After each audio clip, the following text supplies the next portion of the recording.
Dear friends, very good morning and welcome to Studygram portal. R O जो 2023 का exam था वो leak होने के कारण कैंसिल हुआ। अब यह री एग्जाम जहां तक सुनने में आ रहा है कि मई या जून में हो सकता है।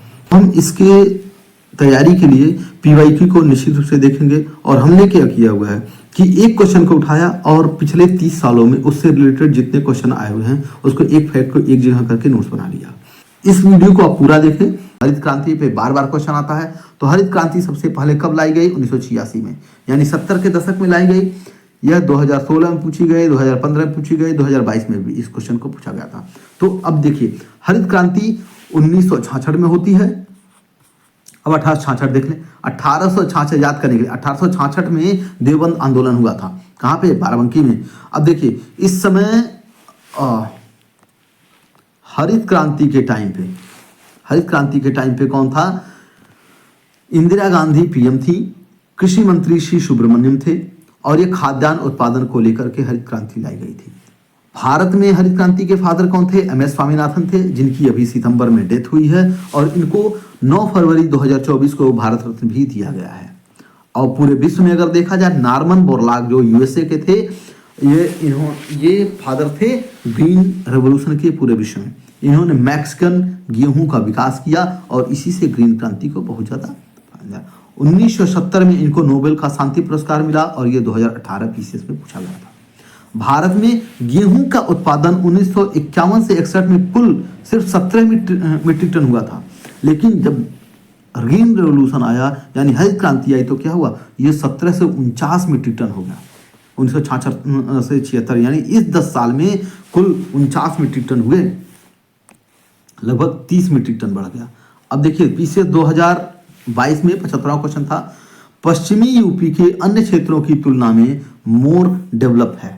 जो पश्चिमी यूपी यानी वेस्टर्न यूपी, हमारा मेरठ वाला क्षेत्र है, मुरादाबाद वाला जो क्षेत्र है, वो गाजियाबाद वाला क्षेत्र है, वह अन्य क्षेत्रों की तुलना में ज्यादा डेवलप है। कारण क्या है? वो दिल्ली के नजदीक है, यानी कैपिटल के नजदीक है, वहां पे इंफ्रास्ट्रक्चर बहुत अच्छा है। हरित क्रांति को चुना गया क्यों? अगर यहाँ पे उत्पादन ज्यादा होगा तो वहां से हर राज्यों में ट्रांसपोर्टेशन आसान हो जाएगा, एक्सपोर्ट करना आसान हो जाएगा।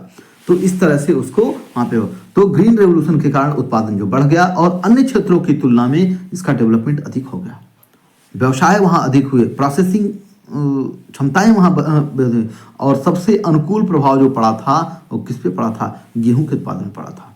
इसमें कंपोनेंट क्या क्या थे?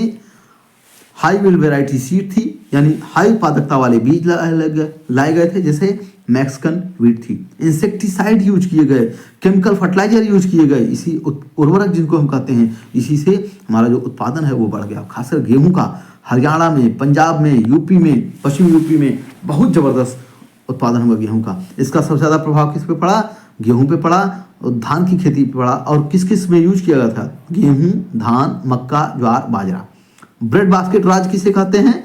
तो पंजाब, यूपी और हरियाणा को ब्रेड बास्केट राज कहते हैं। क्यों? यहाँ पे सबसे ज्यादा गेहूं पैदा होता है। यूपी पहले नंबर पे है गेहूं पैदा करने में, दूसरे नंबर पे एमपी है, तीसरे नंबर पे पंजाब आ गया है।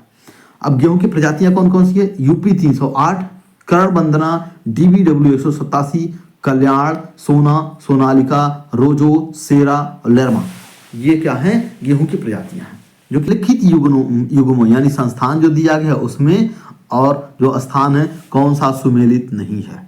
अब देखिए, केंद्रीय बकरी अनुसंधान संस्थान मखदूम, भारतीय कृषि प्रणाली अनुसंधान संस्थान वाराणसी, भारतीय चारागाह एवं चारा अनुसंधान संस्थान झांसी, राष्ट्रीय कृषि उपयोगी सूक्ष्म जीव ब्यूरो मऊ। ये क्वेश्चन मुझे लगता है कि रिपीट होगा, और ये इससे पहले आया भी हुआ है। अब देखिए, यहाँ पे कह रहा है कि कृषि प्रणाली अनुसंधान, यह मेरठ में है, न कि वाराणसी में है। केंद्रीय बकरी अनुसंधान संस्थान मखदूम में है। चारागाह एवं चारा अनुसंधान इतनी बार आया हुआ है कि जिसका कोई वो नहीं। झांसी में। राष्ट्रीय कृषि उपयोगी सूक्ष्म जीव ब्यूरो, ये मऊ में है, नाम भी छोटा सा मऊ। केंद्रीय बकरी अनुसंधान संस्थान मखदूम में। कृषि प्रणाली यानी सिस्टम जो है वो फार्मिंग सिस्टम कहाँ है? मेरठ में। और यहीं पे स्पोर्ट्स कॉलेज भी है। ये सोच लीजिए कि जो कृषि प्रणाली है वो कृषि प्रणाली के साथ साथ जो हल होता है और सारी चीजें होती हैं उसी में लोग खेल भी करते हैं, यानी स्पोर्ट्स यूनिवर्सिटी भी मेरठ में बन रही है।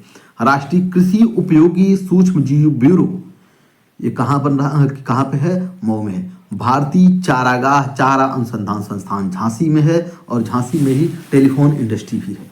और इस तरह से पूरे 30 साल के जो फैक्ट हैं एक क्वेश्चन के जरिए हमारा कंप्लीट होता जाएगा, हमारा पीवाईक्यू भी कंप्लीट हो जाएगा और रिवीजन भी होता जाएगा। वीडियो को देखने के लिए आपका बहुत बहुत धन्यवाद। आपका दिन शुभ हो।